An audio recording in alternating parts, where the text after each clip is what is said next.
हाँ जी, प्यार भरी सत श्री अकाल जी सारिਆਂ ਨੂੰ। ਤਾਂ ਅੱਜ ਆਪਾਂ ਗੱਲ ਕਰਦੇ ਹਾਂ ਈਟੀਡੀ ਸੈਕੰਡ ਈਅਰ ਇੰਗਲਿਸ਼ ਦੇ ਪੇਪਰ ਬਾਰੇ। ਇੰਗਲਿਸ਼ ਦਾ ਪੇਪਰ ਜੋ 70 ਮਾਰਕਸ ਦਾ ਹੋਣਾ ਜੀ, ਉਹਦੇ ਵਿੱਚ ਕੀ 52 ਮਾਰਕਸ ਦੇ ਸਿਰਫ ਔਰ ਸਿਰਫ ਕੁਐਸਚਨ ਹਨ। 1 ਮਾਰਕਸ ਦੇ 4 ਹਨ ਜੀ, ਔਰ ਉਸ ਤੋਂ ਬਾਅਦ 4-4 ਮਾਰਕਸ ਦੇ 4 ਕਰਨੇ ਹਨ, 16 ਉਸ ਦੇ ਹੋ ਜਾਣਗੇ, ਔਰ 32 ਜੋ ਹੋ ਜਾਣਗੇ ਜੀ ਵੱਡੇ ਜੋ 8 ਮਾਰਕਸ ਦੇ ਹਨ। 8 ਦੇ 4 ਕੁਐਸਚਨ ਹਨ, 8-8 ਮਾਰਕਸ ਦੇ, ਤਾਂ 32 ਉਸ ਦੇ ਹੋ ਜਾਣਗੇ। तो 4 नंबर की ईमेल है, 14 नंबर की ग्रामर है। 28 तरीक को तुहानूं पता पेपर है, तो घबराउण की कोई लोड़ नहीं है।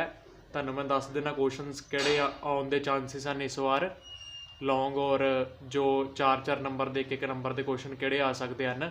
उस तो पहला मैनूं तुसीं ये दस दो कि अगे चैनल ते की करवाया जाए, क्योंकि ईटीटी तो तुहाडी खत्म हो चली है, लास्ट पेपर है। तुहानूं बहुत बहुत बधाइयां होण कि ईटीटी तुसीं अपनी कर ली है। काफ़ी हार्ड वर्क करना पिया तुहानूं ईटीटी लई। लगभग तुहाडी 3 साल की हो गई ईटीटी, 2.5 साल तो ला ही लो तुसी। तो इस तो इलावा हुण आपां गल करदे हां।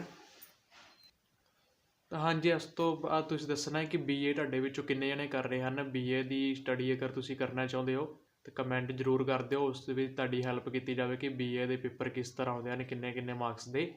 तो उस तो बाद अगर तुसीं CTET बारे भी कोई CTET बारे कोई पुछगिछ करनी होवे तो उस संबंधी भी तुसीं कमेंट विच पुछ सकते हो, किस तरह तुसीं CTET अटैम्प्ट करना है। अगर तुहाडा फस्ट CTET है तो किस तरह तुसीं CTET क्लीयर करना है। तो हुण आपां गल करदे हां ETT दे क्वेश्चनस बारे। पहलां गल कर लैंदे क्वेश्चन किहड़े किहड़े आउणगे, तो उन्हां संबंधी तुसीं देख लो इंपोर्टेंट क्वेश्चनस जो आ सकते हैं। तो यूनिट वाइज तुहानूं मैं जी क्वेश्चन दस रहा हाँ, जो क्वेश्चनस आ सकते हैं। यूनिट वाइज आ नहीं सकते, बिल्कुल आउणगे, तुसीं देखोगे पेपर में तुहानूं क्वेश्चनस मिल जाएंगे। तो शुरू करते हैं आपां क्लास अपनी अगों। यूनिट फस्ट 4 यूनिटां तुहानूं पता है, हरेक यूनिट विचों तुहानूं 8 मार्क्स का एक क्वेश्चन, 8 मार्क्स का एक 4 मार्क्स का और एक 1 मार्क्स का। तो टोटल तुहाडे 13 नंबर जो हैं एक यूनिट चो बन गए। तो 4 यूनिटां के 52 नंबर तुहाडे जो क्वेश्चनस के बन जाएंगे। तो उस तो बाद आपां ग्रामर करते हैं।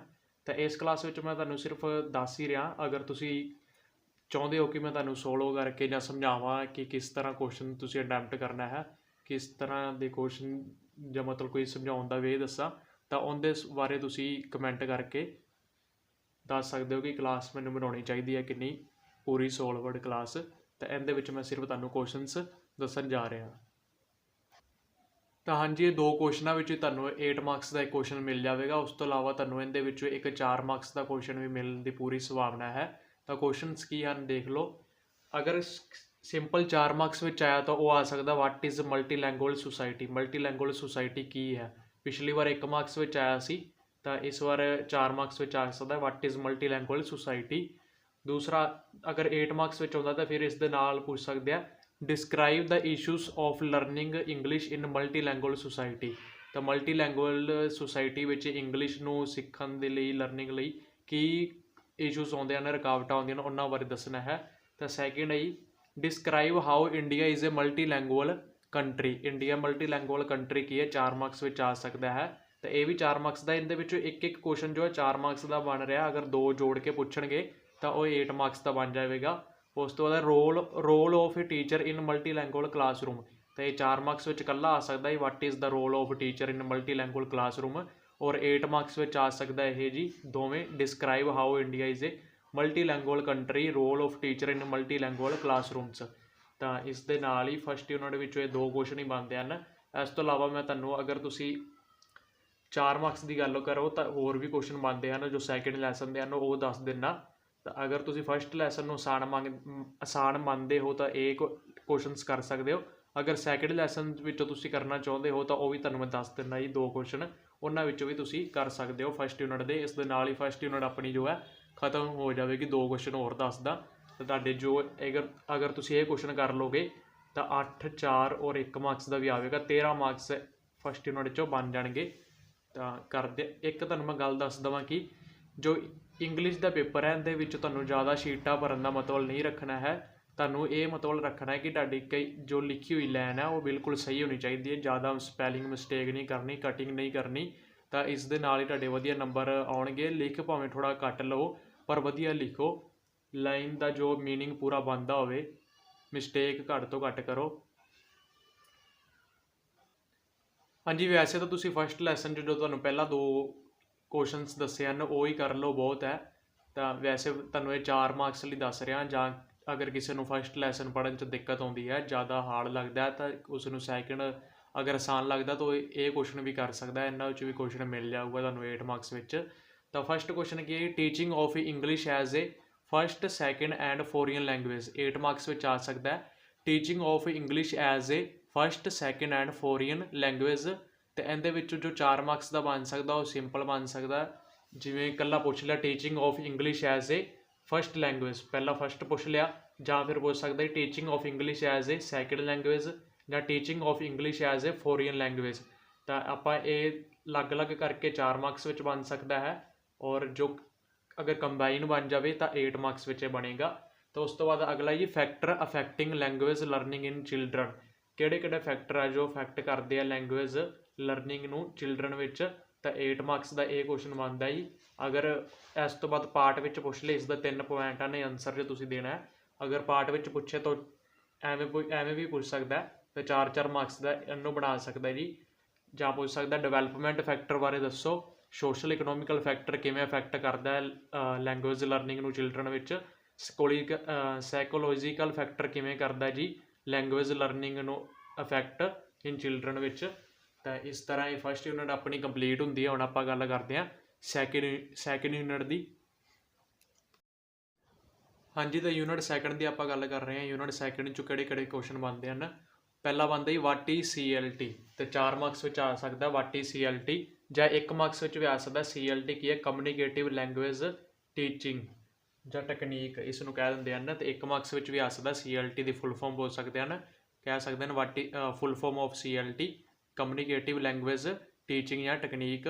ਤਾਂ ਉਸ ਤੋਂ ਬਾਅਦ ਆਪਾਂ ਗੱਲ ਕਰਦੇ ਹੈਗੇ ਹਾਂ, ਅਗਰ 8 ਮਾਰਕਸ ਵਿੱਚ ਆਇਆ ਤਾਂ ਉਹ ਆ ਸਕਦਾ ਵਾਟ ਇਜ਼ CLT ਔਰ ਲਿਮਿਟੇਸ਼ਨ ਆਫ CLT, ਜਾਂ ਫਿਰ ਆ ਸਕਦਾ ਵਾਟ ਇਜ਼ CLT ਤਾਂ merits of CLT, describe the merits of CLT।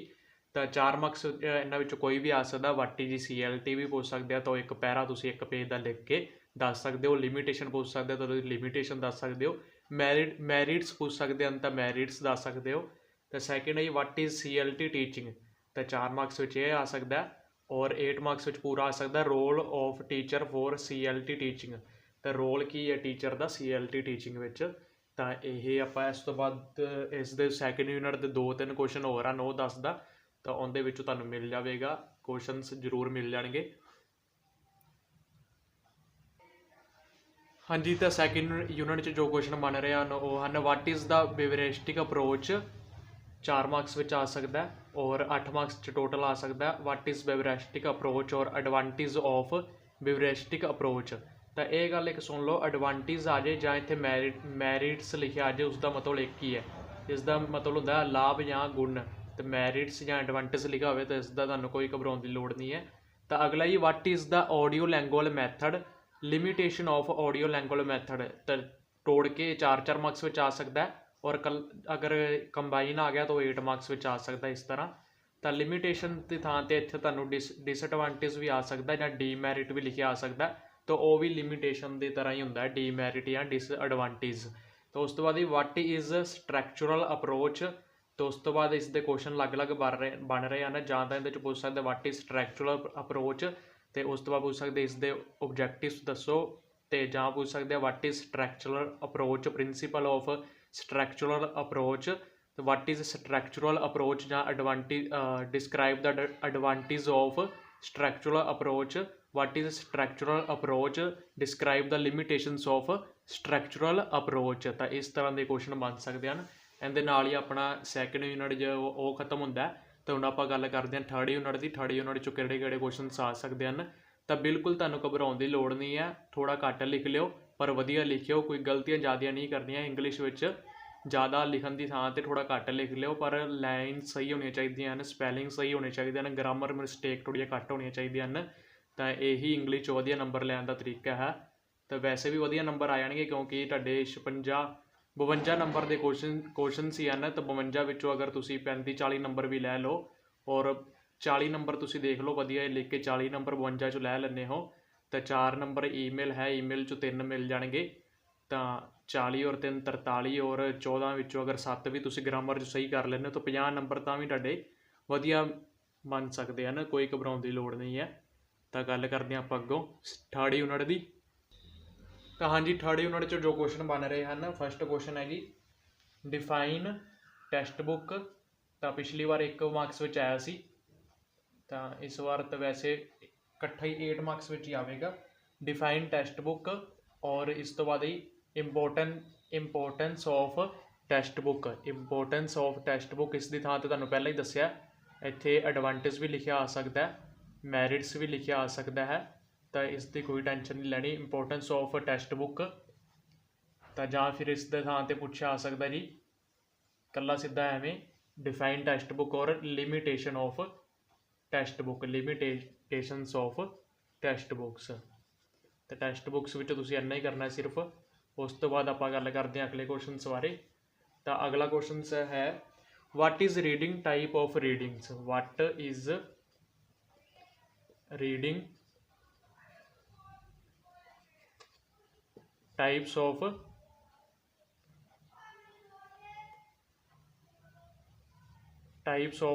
Reading. ਤਾਂ ਉਸ ਤੋਂ ਅਗਲਾ ਕੁਐਸਚਨ ਹੈ ਜੀ what is writing. What is writing types of writing.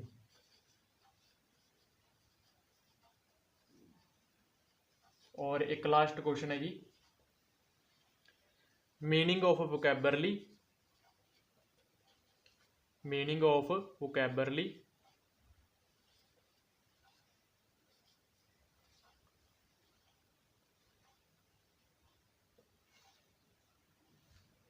Types of vocabulary. तो यही बस क्वेश्चन सन।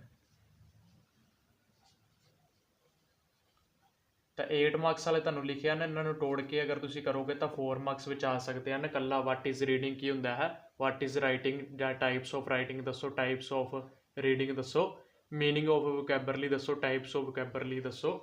ਤਾਂ ਇਹ ਟਾਈਪਸ ਆਫ ਟੀਚਿੰਗ ਵੋਕੈਬੁਲਰੀ ਹੈ, ਟੀਚਿੰਗ ਕਿਵੇਂ ਆਪਾਂ ਵੋਕੈਬੁਲਰੀ ਦੀ ਟੀਚਿੰਗ ਕਰਾਉਣੀ ਹੈ ਉਸ ਦੀ ਟਾਈਪਸ ਹੈ। ਤਾਂ ਇਹ ਕੁਐਸਚਨ ਹਨ ਥਰਡ ਯੂਨਿਟ 'ਚੋਂ। ਇਸ ਦੇ ਨਾਲ ਹੀ ਆਪਣਾ ਥਰਡ ਯੂਨਿਟ ਹੁੰਦਾ ਖਤਮ। ਤਾਂ ਹੁਣ ਚੱਲਦੇ ਆਪਾਂ ਫੋਰਥ ਯੂਨਿਟ 'ਤੇ।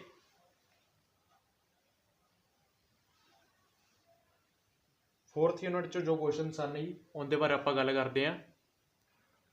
हाँ जी, फोर्थ यूनिट चो जो क्वेश्चन बन रहे हैं उनके क्वेश्चन सन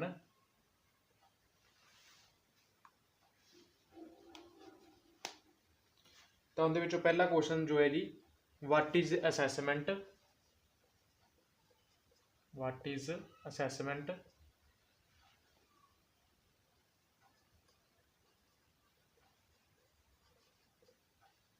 और इस दे नाल ही 4 मार्क्स विच और 8 मार्क्स विच आ सकता जी करैक्टर्स ऑफ असैसमेंट।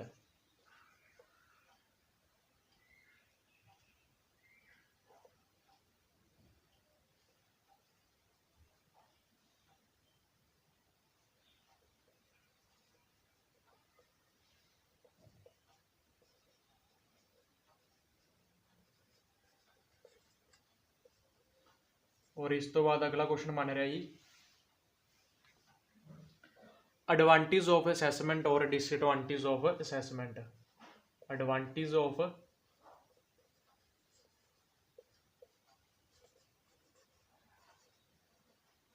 असैसमेंट और इस दे नाल आ सकता है डिसएडवांटेज ऑफ असैसमेंट।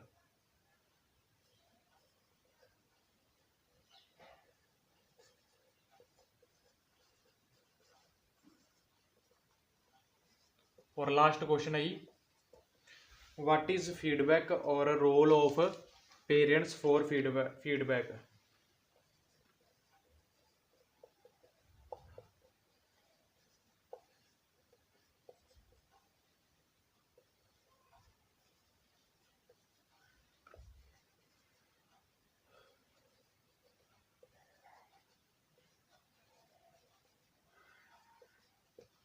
तो ये क्वेश्चन हैं तुम देख सकते हो। पहला क्वेश्चन है what is assessment, characteristics of assessment. Second question है एडवांटेज ऑफ असैसमेंट या डिसएडवांटेज ऑफ असैसमेंट। 4 मार्क्स ली है और 8 मार्क्स कंबाइन करके आ सकते हैं इस जिमें लिखे हुए हैं। थर्ड है what is feedback, role of parents for feedback. ਤਾਂ ਇਹ ਕੁਐਸਚਨ ਸਨ। ਤੇ ਇਸ ਦੇ ਨਾਲ ਹੀ ਕੁਐਸਚਨਸ ਤੁਹਾਨੂੰ ਲਗਭਗ ਮੈਂ ਸਾਰੇ ਕਰਾ ਦਿੱਤੇ ਹਨ। ਜੋ ਵੀ ਆਉਣਗੇ ਉਹੀ ਤੁਸੀਂ ਦੇਖ ਲਓ ਪੇਪਰ ਵਿੱਚ, ਇਹ ਤੁਹਾਨੂੰ ਕੁਐਸਚਨਸ ਜ਼ਰੂਰ ਮਿਲ ਜਾਣਗੇ। ਸਾਰੇ ਹੀ ਤੁਹਾਡਾ ਪੇਪਰ ਜੋ ਹੈ ਅਟੈਂਪਟ ਹੋ ਜਾਵੇਗਾ ਕੁਐਸਚਨਸ ਦੇ ਪੱਖੋਂ। ਤੇ ਹੁਣ ਆਪਾਂ ਗੱਲ ਕਰਦੇ ਹਾਂ ਅੱਗੇ ਈਮੇਲ ਦੀ ਔਰ ਗ੍ਰਾਮਰ ਦੀ। ਈਮੇਲ ਜੋ 4 ਮਾਰਕਸ ਦੀ ਆਉਣੀ ਹੈ ਜੀ, ਵਧੀਆ ਉਸ ਵਿੱਚੋਂ ਤੁਸੀਂ 3 ਮਾਰਕਸ ਲੈ ਸਕਦੇ ਹੋ, ਕੋਈ ਵੀ ਉਹਦੇ 'ਚ ਘਬਰਾਉਣ ਵਾਲੀ ਗੱਲ ਨਹੀਂ ਹੈ। ਹਾਂਜੀ, ਤੇ ਈਮੇਲ ਔਰ ਗ੍ਰਾਮਰ ਮੈਂ ਤੁਹਾਨੂੰ ਬਾਅਦ ਵਿੱਚ ਕਰਾਵਾਂਗਾ। ਅਗਰ ਤੁਸੀਂ ਇਸ ਦੇ ਹੋਰ ਵੀ ਕੁਐਸਚਨਸ ਦੀ ਪੂਰੀ ਕਲਾਸ ਚਾਹੁੰਦੇ ਹੋ ਤਾਂ ਤੁਹਾਨੂੰ ਇੱਕ ਛੋਟਾ ਜਿਹਾ ਕੰਮ ਕਰਨਾ ਪਵੇਗਾ। ਸੈਕਿੰਡ ਚੈਨਲ ਜੋ ਹੈ ਜੀ ਸਾਡਾ Punjab jobs only, Punjab jobs only, ਉਸ ਨੂੰ ਸਬਸਕ੍ਰਾਈਬ ਕਰ ਲਓ ਜਲਦੀ ਤੋਂ ਜਲਦੀ। ਤਾਂ ਤੁਹਾਨੂੰ ਇੰਗਲਿਸ਼ ਦੀ ਕਲਾਸ ਮੈਂ ਪ੍ਰੋਵਾਈਡ ਕਰਵਾ ਦਿੱਤੀ ਜਾਵੇਗੀ ਸਾਡੇ ਦੁਆਰਾ। ਤਾਂ ਉਸ ਦੇ ਅਜੇ ਜੀ 1930 ਦੇ ਨੀਅਰ ਅਬਾਊਟ ਸਬਸਕ੍ਰਾਈਬਰ ਹਨ। ਅਗਰ ਤੁਸੀਂ 70+ ਕਰ ਦਿੰਦੇ ਹੋ ਤਾਂ 2000 ਦਾ ਉਸ ਦਾ ਹੋ ਜਾਏਗਾ ਪੂਰਾ। ਅਗਰ 2000 ਸਬਸਕ੍ਰਾਈਬਰ ਹੋ ਜਾਂਦਾ ਤਾਂ ਤੁਹਾਡੀ ਕਲਾਸ ਨਾਲ ਦੀ ਨਾਲ ਹੀ ਪੋਸਟ ਕਰ ਦਿੱਤੀ ਜਾਵੇਗੀ। ਤਾਂ ਇਹ ਜ਼ਰੂਰ ਤੁਸੀਂ ਕਰਨਾ ਹੈ ਜੀ, ਪੰਜਾਬ ਜੋਬਸ ਓਨਲੀ। ਸਰਚ ਕਰੋਗੇ ਤਾਂ ਹਜੇ ਸਰਚ ਲਿਸਟ 'ਚ ਉੱਪਰ ਨਹੀਂ ਆਵੇਗਾ, ਪਰ ਉਸ ਦੇ ਵੀਡੀਓਸ ਆ ਜਾਣਗੀਆਂ। ਤਾਂ ਵੀਡੀਓਸ 'ਤੇ ਕਲਿੱਕ ਕਰੋਗੇ ਤਾਂ ਅੱਗੇ ਸਬਸਕ੍ਰਾਈਬ ਦਾ ਬਟਨ ਤੁਹਾਨੂੰ ਪਤਾ ਹੀ ਹੈ, ਜੋ ਲਾਲ ਅਕਸ਼ਰ 'ਚ ਲਿਖਿਆ ਹੁੰਦਾ ਸਬਸਕ੍ਰਾਈਬ, ਤਾਂ ਉਸ 'ਤੇ ਤੁਸੀਂ ਅਗਰ ਕਲਿੱਕ ਕਰੋਗੇ ਤਾਂ ਉਹ ਸਬਸਕ੍ਰਾਈਬ ਹੋ ਜਾਵੇਗਾ।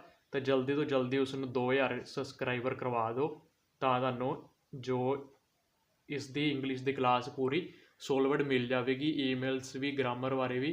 ਥੈਂਕ ਯੂ ਜੀ, ਥੈਂਕਸ ਫॉर ਵਾਚਿੰਗ।